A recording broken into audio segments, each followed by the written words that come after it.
Well, it's hard to believe it's been a whole year since we've cut hay, but we finally got some clear weather. The next 4 days look great, so we're going to try to take advantage of it. Last week we had a stretch of about 4 or 5 days. Everybody around was cutting hay and making hay, and we were stuck trying to get that tongue and groove cypress done in the little cabin. But all that's done and behind us now, so we're going to take advantage of the good weather this week and go ahead and get this hay cut.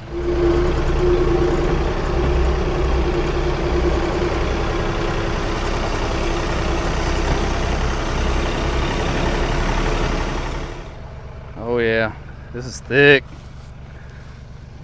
real thick. I don't know that you can really tell unless you get down in here, but it's the problem is right here. The weeds are starting to come on strong, the fall weeds. So I really need to get this cut, and then I'll probably just mow it the rest of the year to try to get rid of some of the weeds, keep them from seeding out.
That didn't take too long, about 2.5 hours.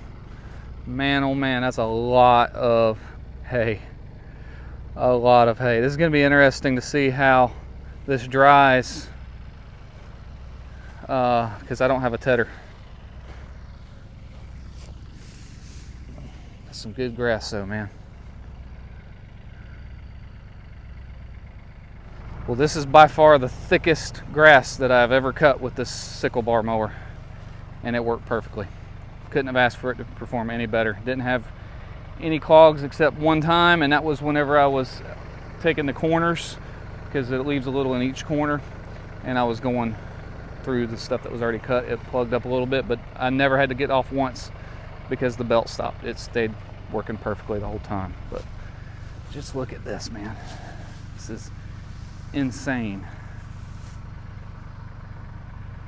The most we've ever gotten off of our place, I forget what it was now. It was less than 200 bales though. I have a feeling we're going to be doubling that on this field here.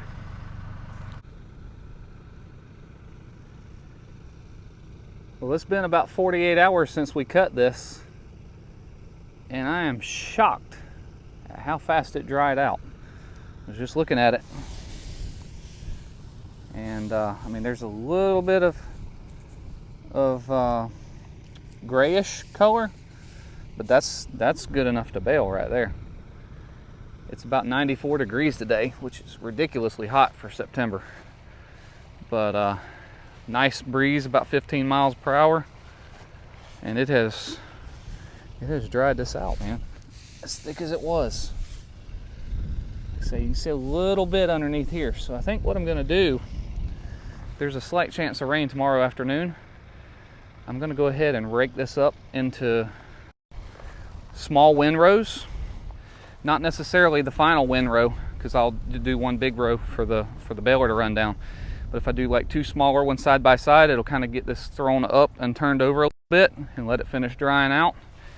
And might start baling some of this front stuff this evening, depending on how it looks, because that gets sun all day.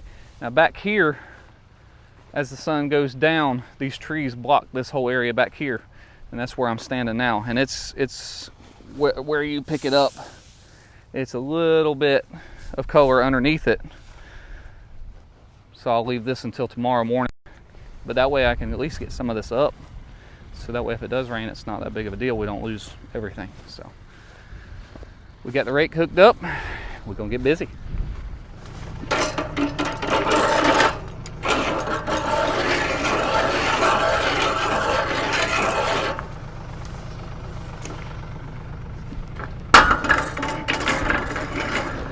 I think we've owned this hay rake for about 3 years now. Every year when I cut hay, I say I'm going to tear this thing apart in the wintertime and redo it, make it easier to use. As you can see, that has not happened yet.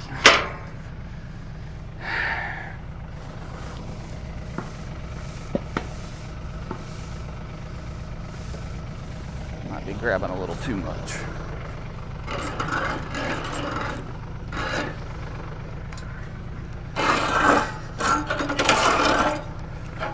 Go with that and see if that'll work.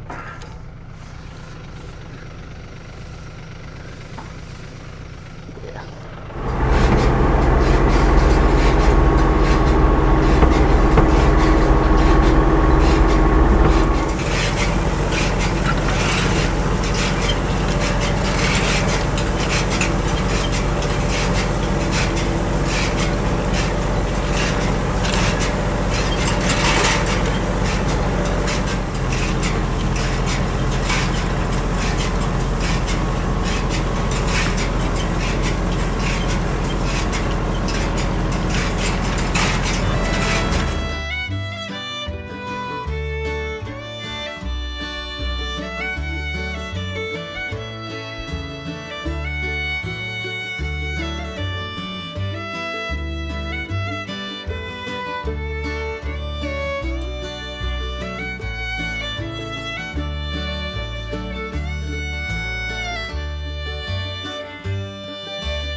That is a lot of grass, boys and girls. It's hard to tell from the camera, but those are some big windrows. And each windrow is about 2 passes. I'm usually doing 4 at least, or 6 on my field.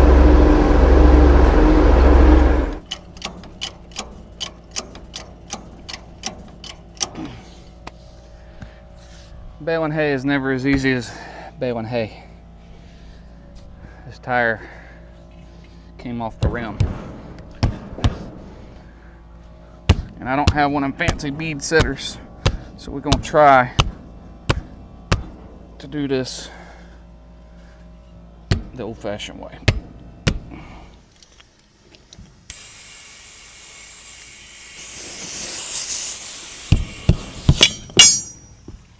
Oh, that was special. Ay, ay, ay.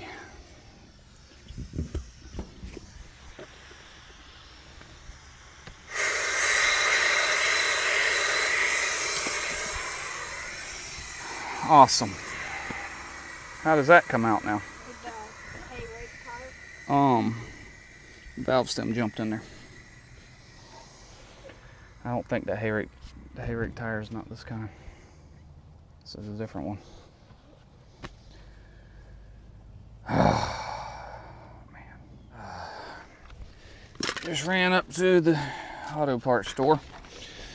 Got some valve stems that I hope are the right size. I got this little tool that I can reach down in there, claw, and grab the old one if it ain't. I got a chuck that will clip on instead of having to push it. And if this thing won't take air, I got some starting fluid. So I like having options. I don't like spending money though, I'll tell you that, to have options. It's always a process though, man. Always a process.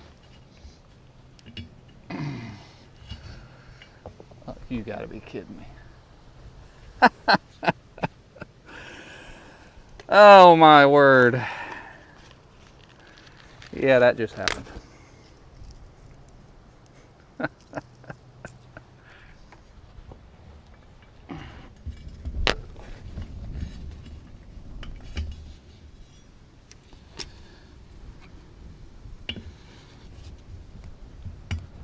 Praise the Lord. That's the right size. Oh wow. Okay. You know, I don't even think I'm going to try to attempt these. I'll try it once. It's going to be a random shot in the dark. I'm not even going to worry about it.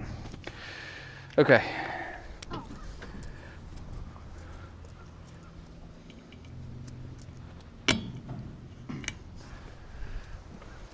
Oh! This just gets better and better, don't it? Yeah, it does. Push. Turn it up. Can you believe that? Thank you, Lord. That's hilarious. I've been trying, it wouldn't take air before. And that's why I was pushing on there trying to get it to take and back, and it fell off the jack. Awesome. It literally just fell off the jack and started taking air. I can roast that out. God's got a sense of humor. I don't need it. It's airing up. God's got a sense of humor.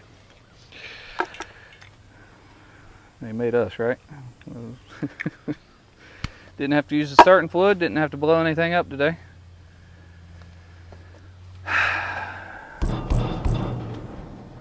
Awesome.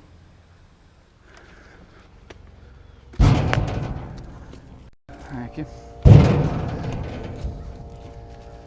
Start here and end here.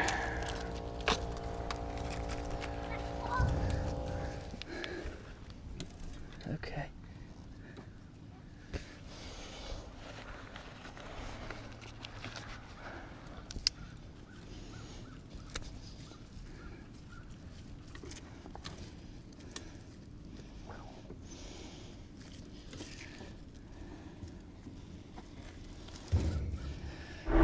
I'm thankful to have all that mess done and behind us. That could have went so much worse.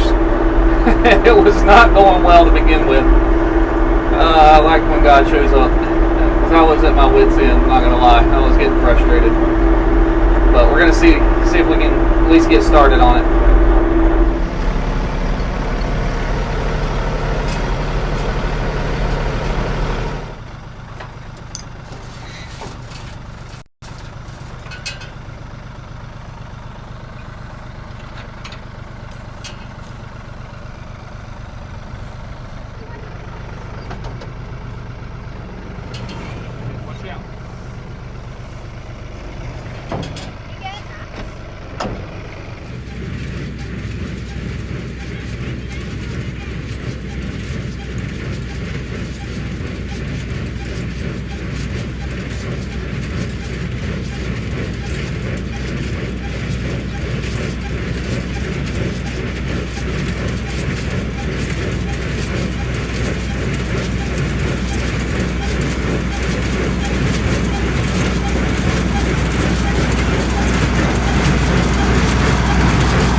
How to lose a finger 101. Get yourself a hay baler.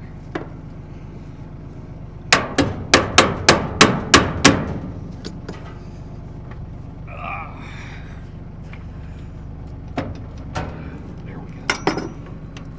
Oh yeah. Oh yeah. Oh boy, look at all that string.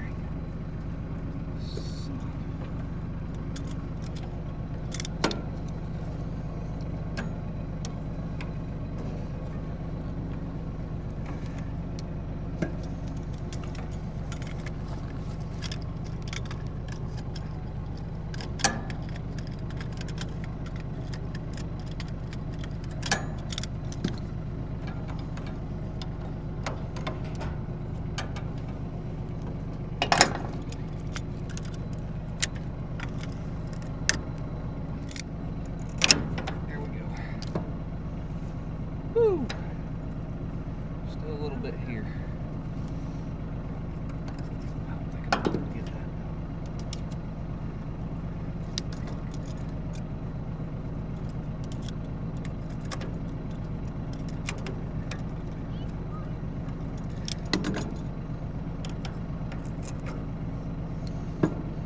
These just don't grab. All right, well, we're going to see if we can make that work.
Stop because I was smelling grass burning a little bit. I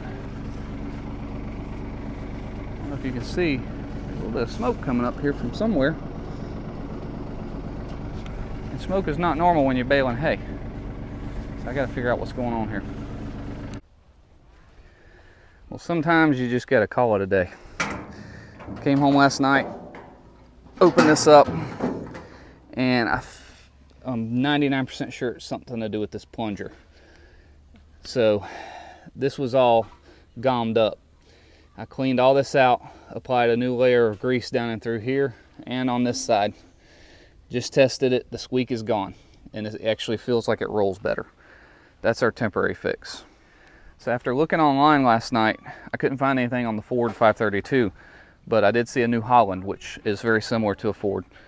The plunger has bearings, roller bearings on it. Now I don't see them on this one, which makes me wonder, but I see them on the one side but not down at the base. I'm suspicious that might be the problem. I think one of those bearings might have went, and that's where the squeak's coming from, that's where the friction's coming from, which is causing all the heat. That is a big project to fix.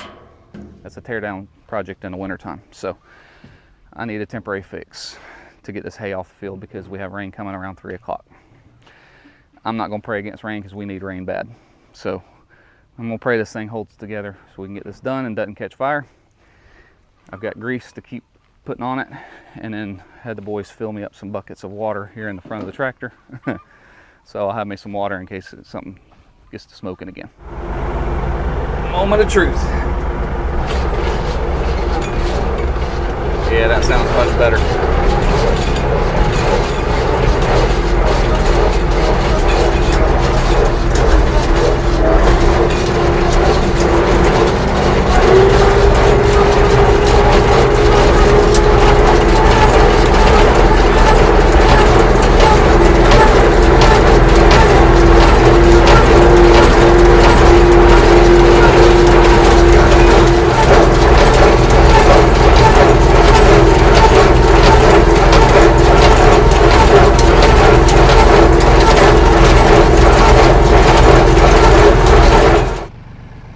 Making slow progress. We've gotten 1, 2, 3, 4 rows I think done. They've already loaded 2 trailers and took them to empty. I just stopped. I've been stopping occasionally because after the first row it was already hot up here and smoking from up here. So I pumped a bunch of grease in there, and that's been working pretty good. But I just decided to stop, check on it. Tossed a little water in here and it was boiling water down in there, so it's hot. So I'm gonna let it sit for a few minutes. We're just gonna have to baby it along. Same with in here. When I wet this, it was boiling all in that area. So I'm gonna let it cool for 5 or 10 minutes, and then we'll go back at it. It's one of the disadvantages of having older equipment. The advantage is I can work on it.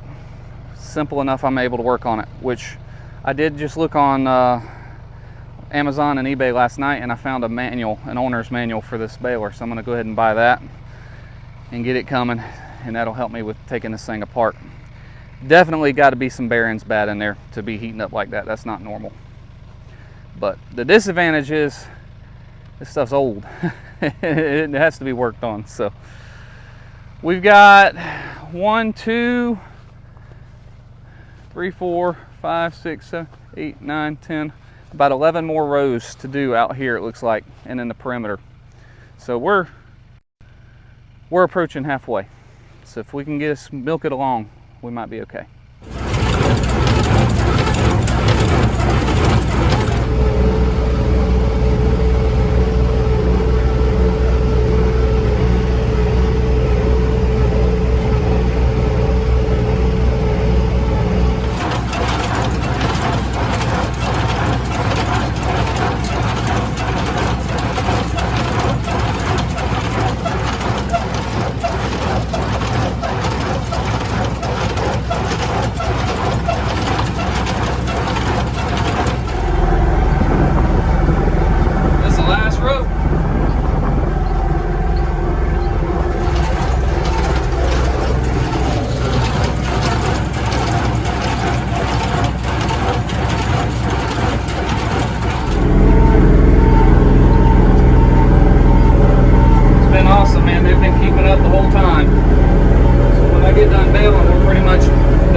is a barn full of hay. 378 bales is the grand total. That is more than we've ever gotten by a long shot. That is plenty for all of our animals for the winter time. So we were going to be good with about 200, and with this many, we'll be able to feed them good this winter. So it's aggravating baling hay because you have all the mechanical issues, and like we milk this baler along this time, I'm gonna have to tear it apart this winter and get it fixed because it will not work for another baling. And I mean, the outside out here was so hot it was boiling water in places. That's not good. That's gonna destroy it. So I've got to figure out what's going on in there. Get that plunger pulled and see. It's got to be bearings, the only thing I can think of, because all of the gearboxes seem to be fine. So thankfully everything's mechanical on here, so it's pretty easy to see. But we'll need to get that fixed for sure. Whenever we were having all the issues with it yesterday, I'm like, I'm done. I don't want to do this anymore. You know, it was always my dream growing up to make hay, cut my own hay and bale my own hay. But I'm just like, is it really worth it, you know? But then I look at the other side of it. We don't have to buy hay. I mean, yeah, we put $40 or $50 in with fuel and fixing stuff and grease and everything each time we cut. But where are you going to get almost 400 bales of hay for 40 or 50 bucks, you know? And it's not sprayed with anything. We know what's exactly in it. This time, unfortunately, a lot of weeds, but it is what it is. I mean, honestly, some of them weeds the cows eat anyways. So we see them as weeds. The cows see them as just another form of grass, you know? Just so it ain't nothing poisonous in there, which we try to go through and make sure there's nothing and pull it out. It's fine. So we're going in to kick our feet up after we wash up the equipment. Thank y'all so much for watching. I hope you have a great day. We'll see you next time.